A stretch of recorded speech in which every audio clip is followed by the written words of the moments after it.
2019లో Bhadrachalam boat accident గుర్తుందా? ఆ యాక్సిడెంట్లో మొత్తం 53 మంది చనిపోయారు. ఆ చనిపోయిన 53 మందిలో ఈ పిల్లలు కూడా ఉన్నారు. ఇంత చిన్న ఏజ్లోనే చనిపోయారు.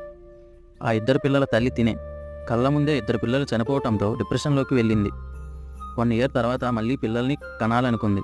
కానీ అప్పటికే పిల్లలు పుట్టకుండా ఆపరేషన్ చేయించుకోవటంతో మళ్ళీ పిల్లలు పుట్టరేమో అనుకుంది. కానీ ఆర్టిఫిషియల్గా పిల్లల్ని కనొచ్చని తెలుసుకొని ఆపరేషన్స్ చేయించుకొని మళ్ళీ ప్రెగ్నెంట్ అయింది. డాక్టర్స్ పిల్లలు పుట్టే డేట్ October 22 అని ఇచ్చారు.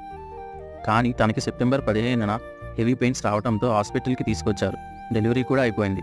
అందరూ షాక్, ఎందుకంటే పుట్టింది కవల పిల్లలు, అది కూడా ఇద్దరు ఆడపిల్లలే.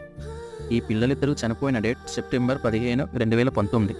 ఈ పిల్లలిద్దరూ పుట్టిన డేట్ September 15, 2021. దేవుడి సంగతి తెలిసిందేగా, ఏది ఎక్కువ రోజులు ఉంచడు, అది ఆనందమైన బాధైనా.